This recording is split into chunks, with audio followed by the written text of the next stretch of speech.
Je ne sais pas exactement quand le miroir a commencé à mentir. Peut-être que c'était moi.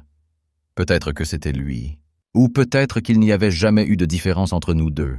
Tout ce que je sais, c'est que le jour où j'ai vraiment levé les yeux vers mon propre reflet, quelque chose avait changé. Ce soir-là, je venais de rentrer d'une longue journée. L'appartement était froid, silencieux, rempli de cette odeur de vieux bois qui flotte dans les couloirs d'immeubles trop anciens. Je suis passé devant le miroir du couloir par habitude, un simple coup d'œil rapide. Mais mes pas se sont arrêtés. Mon reflet ne me regardait pas. Il fixait quelque chose derrière moi. Je me suis retourné aussitôt, mais le couloir était vide. Les murs jaunis, l'ampoule vacillante, rien d'autre. Je me suis dit que j'étais simplement fatigué. Pourtant, au moment où j'ai reporté mon attention sur le miroir, mon reflet me fixait à nouveau, comme si rien n'avait bougé. Je n'ai pas dormi cette nuit-là. Les premiers signes. Les jours suivants, le miroir est devenu étrange.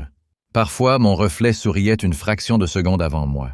D'autres fois, il clignait des yeux plus lentement, comme s'il analysait chacun de mes mouvements.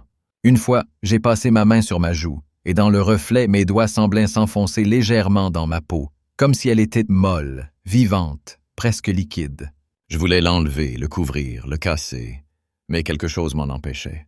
Chaque fois que je passais devant, j'avais l'impression d'être tiré vers lui, comme si mes propres yeux n'étaient plus à moi. Un soir, j'ai remarqué un détail qui a tout changé.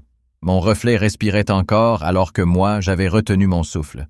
Ses épaules montaient et descendaient avec lenteur, trop lentement pour être humaine, comme une créature qui imite maladroitement ce qu'elle observe. J'ai quitté le couloir en courant, mon cœur battant si fort que j'entendais son écho contre mes tempes. Le murmure derrière le verre. La nuit suivante, un bruit m'a réveillé. Un tapotement sec, régulier, métallique, comme un ongle qu'on glisse sur du verre. Je n'ai pas voulu y aller. Je savais exactement d'où ça venait. Le corridor était plongé dans une obscurité presque liquide. L'ampoule au-dessus du miroir s'allumait et s'éteignait, rendant la silhouette du reflet saccadée, floue, comme si elle se décomposait. Je me suis approché, le souffle coupé, et j'ai entendu une voix qui venait de l'autre côté du miroir. « Laisse-moi sortir. » Ce n'était pas ma voix. C'était une version plus grave, plus lourde, avec un tremblement presque animal. J'ai reculé instinctivement. Le reflet a posé sa main contre la surface. Les veines de son bras étaient noires, gonflées, palpitantes.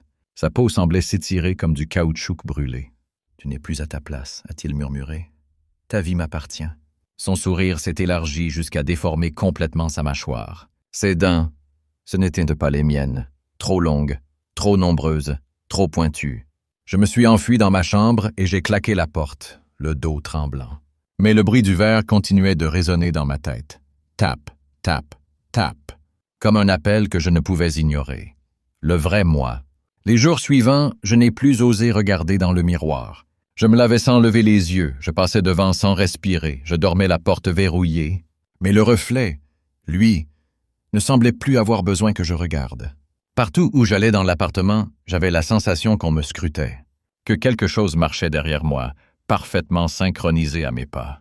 Parfois, dans le coin de mon œil, je voyais une silhouette, ma silhouette, mais tournée vers moi, la tête penchée légèrement, comme un prédateur qui attend que sa proie arrête de courir. Je n'étais plus seul, et ce n'était pas une impression. La dernière nuit, je savais que ça finirait là, dans le couloir, devant le miroir. Il était devenu impossible d'ignorer les bruits, les murmures, les ombres. Alors j'ai pris mon courage, ou peut-être ma folie, et je suis allé au-devant de ce qui m'attendait. Le miroir était différent. La surface n'était plus du verre, mais une sorte de membrane sombre, vibrante, qui respirait lentement comme une cage thoracique géante. Mon reflet n'était plus humain. Sa peau était déchirée, ses yeux sans pupilles, entièrement noirs et brillants. Il souriait d'un sourire qui n'existait pas dans le monde réel. « Il est temps », a-t-il dit. J'ai essayé de reculer, mais mes pieds étaient collés au sol. Alors la membrane du miroir a commencé à s'ouvrir, comme une bouche. Une main identique à la mienne, mais décharnée, translucide, veineuse, est sortie et a agrippé mon poignet. La douleur était atroce. Je me sentais tiré vers l'autre côté, aspiré comme dans un liquide froid. Je hurlais, mais aucun son ne sortait. Au dernier instant, j'ai compris. Ce n'était pas mon reflet qui voulait sortir. C'était moi qu'il voulait faire entrer. La membrane s'est refermée d'un claquement humide. Et la dernière chose que j'ai vue, c'est mon double sortir du miroir, ajuster mon manteau, prendre mes clés et sourire. Mon sourire. Exactement. Épilogue. Si un jour vous passez devant un miroir et que votre reflet met un peu trop de temps à bouger, si vous avez l'impression qu'il vous observe plutôt que de vous imiter, ou si vous voyez juste un instant votre visage sourire alors que vous ne souriez pas, ne vous attardez pas, ne vous approchez pas, ne touchez pas la surface. Car ce qui vit derrière le verre ne cherche qu'une chose, prendre votre place. Et il attend juste que vous le regardiez trop longtemps.